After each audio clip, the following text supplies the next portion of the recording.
Musicking by Christopher Small is a book I discovered about 3.5 years ago. At the time, I was experiencing a lot of cognitive dissonance, a lot of frustration and confusion about what it meant for me to be a musician and what I really wanted to do with my creative life. I had no idea, either in the scheme of my life or the world at large, what it meant to walk on stage and perform a Beethoven symphony with an orchestra.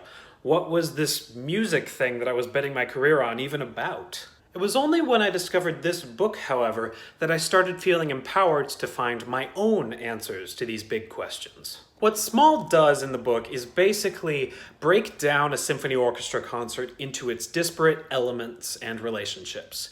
For example, the space that the concert takes place in, or the social and spatial relationship between the audience and the performer, or between one audience member and another. Not to mention the relationship of everyone inside the concert hall to everything going on outside, or the relationship between the composer and the conductor and the performers and the audience, and much more. All to ask the question, what does it mean when this performance of this work takes place at this time, in this place, with these participants? It is not a perfect book. It is provocative.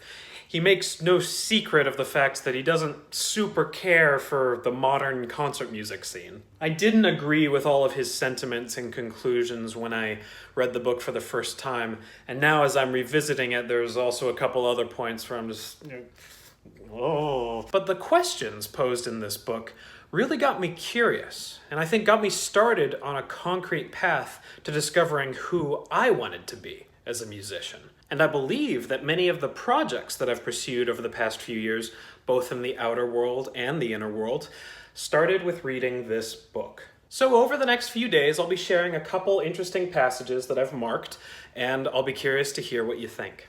So here's an interesting bit from the beginning of Christopher Small's Musicking. But even within a literate musical culture, such as the Western classical tradition, the exclusive concentration on musical works and the relegation of the act of, you know what? He's just basically saying that we tend to treat musical works like a concerto or a symphony as much more important than the actual performing of those works. And he makes the argument, performance does not exist in order to present musical works, but rather, musical works exist in order to give performers something to perform. I could go either way on this, honestly. On one hand, I do see part of my function as a performer as relaying somebody else's ideas, characters, and imaginary worlds to somebody else. And in my case, the person who created those ideas and worlds in the first place was often somebody who was alive hundreds of years ago. But at the same time, the past only really exists in the records and memories and other amazing gifts that it has left us. And the only time that truly, concretely exists is right now. Music also only ever happens right now, and I think that it's very easy to overlook or forget the power and potential of immediate performance when it's overshadowed by the stature and the glory, as well-earned as they may be, of a big famous symphony. This is from chapter 4 of Christopher Small's book, Musicking. Here he's looking at the final moments that take place before an orchestra actually tunes and begins playing a concert.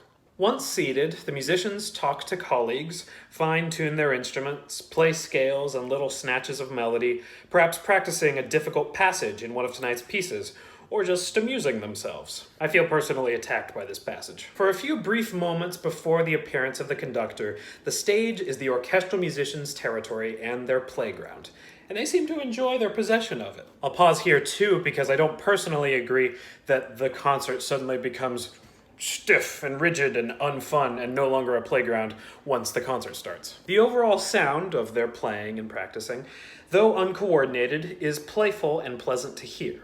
But it is for themselves, not the audience, that they are playing. The playground is private, and what they are playing is none of the audience's business. Two things. First of all, I cannot speak for the pre-concert experience of either audience or musician over 20 years ago when this book was written. But in my personal experience, I'm almost hyper-aware of the things that I play while I'm on stage waiting for our concert to begin with an orchestra. I don't want to spoil any big moments that are coming in the concert, or annoy my colleagues by playing too loud, or convey some unintentional message about what I'm about to do to the audience, who is listening, I think, even though the concert hasn't begun. But secondly, I think it is also possible, whether I'm playing or just sitting quietly waiting for the concert to begin, to get locked into my own world and forget that the whole experience of a concert is, first and foremost, a social event. So something that I like to do when I'm waiting for the concert to start is just slowly and gently look around the hall, see the audience, smile, welcome them in as if to say, I'm so glad you guys are here. You can come closer if you want to. I want you guys to feel welcome and that you can invest yourself in what's about to happen in this space. I think you're gonna love it. Ritual is something that means a lot of different things to a lot of different people. For some, ritual is as simple as having a nice family dinner.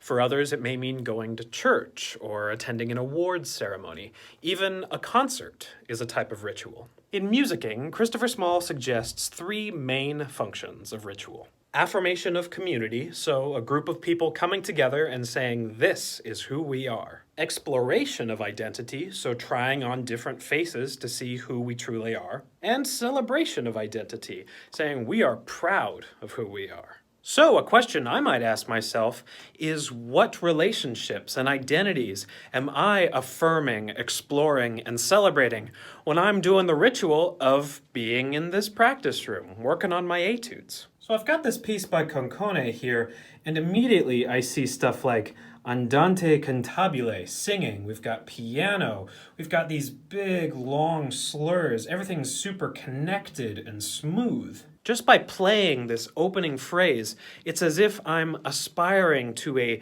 gentler, more affectionate relationship with myself, with the world, with other people.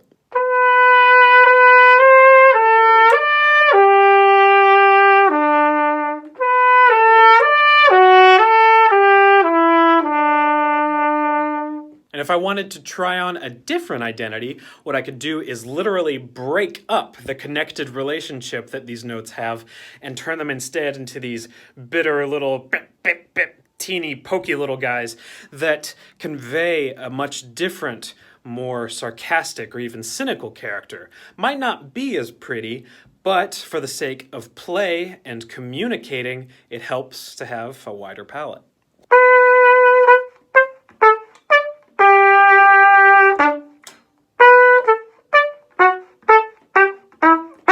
So something else that's important to acknowledge in the ritual of playing music in a practice room is the practice room itself. In Musicking, Christopher Small describes how the layout, shape, and style of a space like a practice room or a concert hall brings out certain relationships and feelings while hiding others. Kind of like how the background color on a painting makes certain colors pop while making others blend in. And the colors, feelings, and relationships that a certain room brings out or subdues ultimately help shape the message of the music that takes place in that room.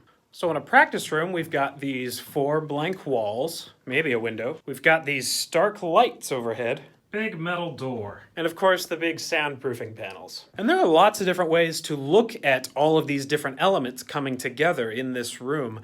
But what I personally see is isolation from the world and from other people. The music that happens in here stays in here. It's not for anybody else. And I don't mean to say that these are necessarily bad things, or that we can't find ways of playing inside a practice room in such a way that reaches out beyond these walls and seeks to connect, even if there's no one there directly to listen. But I personally find that if I don't bring the character and the meaning of a certain room into my awareness, I risk letting that room dominate and manipulate my playing. In here, I tend to hunch over and close off while I'm practicing because that's the vibe I get from this space. So, what I want to do is instead respond to the flavor of this room with love and compassion and vulnerability because those are the qualities that I want to bring with me when I walk on stage.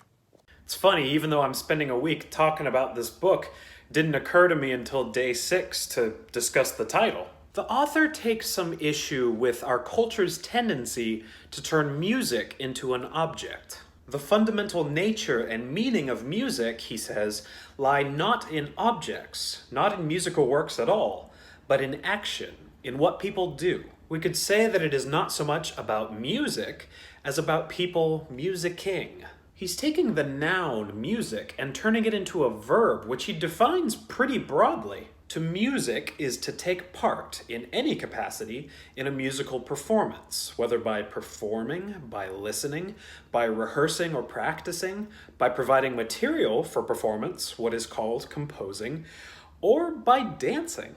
So this is another issue where I could honestly go either way. On one hand, I do sometimes like to think of a piece of music as an imaginary world or a beautiful building or a haunted house or a maze or some other place that I can get to know and explore and revisit and maybe even over the course of my life come to see as an old friend. At the same time, I find that I can learn a lot if I stop thinking about music as an object and start thinking about it as an action. I might think to myself, I'm not playing pictures at an exhibition, I am playing. I might be following a very specific set of instructions, which we commonly label pictures at an exhibition, but I'm bringing that object to life through action, through playing it, or listening to it, or imagining it in my head. Ultimately, I think both perspectives are true. I think that music as an object and music as an action are each beautiful and helpful in their own right. Two different vantage points that I can switch between at any moment that I choose to further explore what it means to be a musician. One of my earliest musical memories is of blasting a Best of Sticks album on the family stereo while running around the living room in a Spider-Man costume doing what I can only describe as interpretive dance. No separation whatsoever between music and running and jumping and climbing, probably at great peril to the furniture in retrospect. As I got older, I got more and more preoccupied with this thing right here. Trumpet mechanics, musical conventions, all of which are good and have been extremely helpful in my growth over the years. At the same time, I also lost sight of some of that vital, primal energy that exists in the connection between musical gesture and physical gesture. Christopher Small comments on this in his book, saying that by confining musical expression to gestures and sound alone, the art of representation has alienated itself completely from the human body and its gestures, in which it originated. Now, do I take that to mean that I should be dancing in my seat every time I play an orchestra concert?